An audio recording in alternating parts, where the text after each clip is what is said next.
There isn't much out there that's better than Star Wars. But I think Oreos with milk is pretty damn close.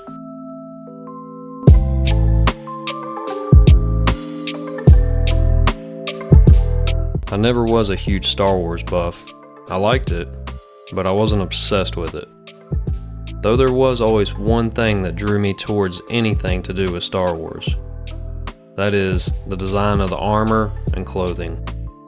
So when I saw this Mandalorian build by Metal Earth, what caught my eye was my money leaping out of my wallet, riding off into the sunset on a speeder bike. In this video, you'll learn the steps that gave me the biggest issues, what tools I used for what pieces, and if I were to build a Mandalorian for a second time, all the mistakes I would avoid. The amount of problems this model gave me completely justifies the 8 out of 10 difficulty rating it receives from Metal Earth. For being released in 2023, this model has held its technical attributes for 3 whole years, because it is technical. Having 3 large premium sheets of metal with 145 pieces, go ahead and plan on buying a wedding ring for this dude, because the amount of hell he's about to put you through, he definitely earns it. From the very first step, this model had it out for me. The feet are not designed the best. It's fairly hard to get the top piece to align with the 2 side pieces. You'll want just the right curve with your top piece and the perfect angle on your 2 side pieces. After this, you just might have a decent looking foot. During this very same step, step 1, I received the hardest kick in the balls that I've ever felt. I connected the very first cylinder upside down without knowing. If I could go back in time, I'd probably kick myself in the balls at this point, so I would stop, realize what I'd done, and fix this giant mistake before building the whole rest of the leg all the way up to the knee. This mistake caused me a massive amount of stress.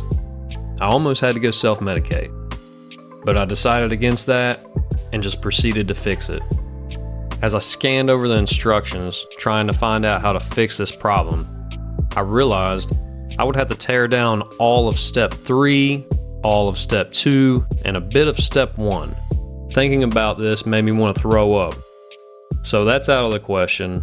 I just decided to make a surgical incision at the ankle, remove the foot, and flip the cylinder right side up. I do not recommend this type of behavior when building these models, but my new, soon-to-be husband left me no choice. This went about as good as you could imagine. Broke some tabs, bent some pieces, and used a fair amount of glue. But when it was all said and done, it actually didn't look that bad. The rest of the legs went together very well. A lot of different types of cylinders here. If you need a tutorial on how to create perfect cylinders, you can click right here. No, not the guy's crotch, up in the right hand corner of the screen. I'm sure it at least has one piece of useful information that could maybe help you out. Moving on up to the butt and the crotch of your new husband. When connecting his legs, if the tabs aren't fitting, adjust the shape of the tops of the legs. This helped me place all the tabs into the desired slots. Also, your guy's going to have a little bit of a crotch gap here. It's just the design of the model. It's not nothing you did wrong, so don't sweat it. It's not a big deal. You can't see it when your model's standing up anyways. One of the positive things about this model is Metal Earth gives you a bunch of different pieces that cover up most of the bad connections and visible tabs. This is probably due to their poor design, but who wants to play the blame game?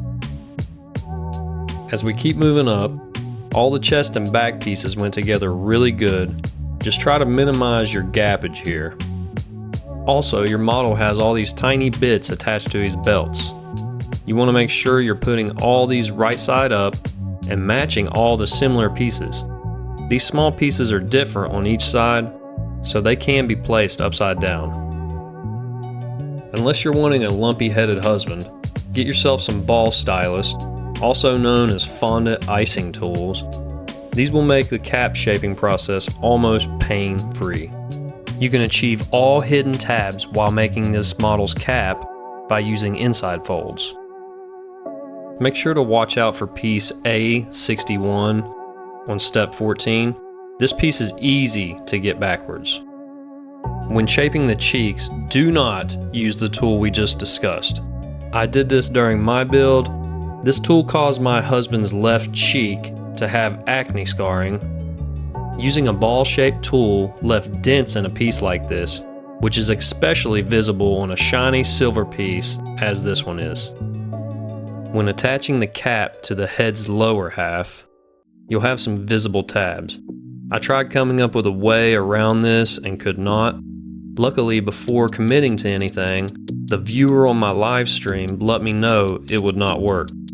Big shout out to Samuel for saving me before I crossed that threshold. When you go to attach the head to the body, make sure you fold your tabs backwards. This will give you the strongest connection, and these tabs aren't going to be visible when the model's complete, so don't sweat it.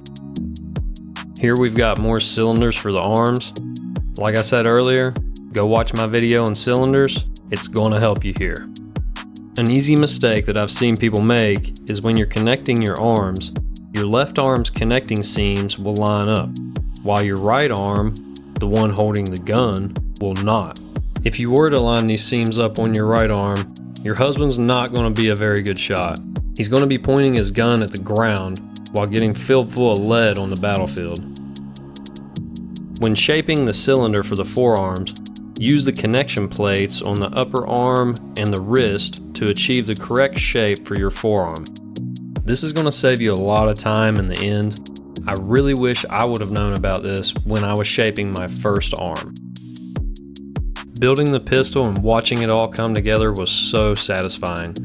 Really, the only tricky part is bending the two outer pieces into shape.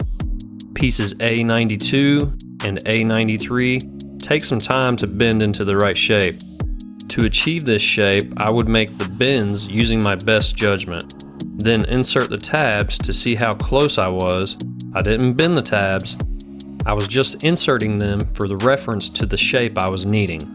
I would adjust the shape, insert the tabs again to check, adjust the shape, insert the tabs again to check, wash, rinse, repeat. You get the idea. I just kept repeating this process until I had the perfect shape for the piece I was needing. Just be careful as you're inserting your tabs and removing them not to scratch the paint off. After bending the fingers around the gun, I did use a bit of UV glue to further secure it for a better hold. I do recommend you do the same. There was many times during this build I would have accidentally smacked the gun right out of this poor guy's hand, and if that were the case, he was going to be way worse off than firing at the ground in the heat of battle. The shoulders are not that bad at all. I used inside folds to hide my tabs once again. Just watch out for piece A97. This piece can also be easily installed upside down. The same building tips for his pistol go for the rifle on his back as well. Shape the outer pieces in the same exact way. These ones are just a bit more exhausting. The only other piece on the rifle to watch out for is the scope. I couldn't tell from the 2D directions which position the scope was in. I finally opted to put it off to the right side of the barrel. This looks the best and made the most sense in my head. Attaching the rifle to the cape is easy, but attaching the cape to your continuously aggravating husband is a whole different story. My suggestion is, after putting the desired bends on your cape, test fit it, keep adjusting the bend till you have a nice fit before folding any tabs. This will save you a whole lot of wondering, what the f is wrong with this thing? Also, when attaching this belt, watch about pulling your trigger guard apart. Mine kept doing this over and over. Your trigger guard is a real fragile piece and it'll pull right off of your rifle. If you apply all these tips, you should have a pretty good looking husband ready for the battlefield that you can now serve divorce papers. Put this guy up on a shelf, don't look at him for a couple weeks. For me, I've yet to forgive him. Subscribe if you enjoy this type of content. Make sure to like the video if you liked it. And if you didn't like it, I hope this guy breaks into your house and clogs your toilet.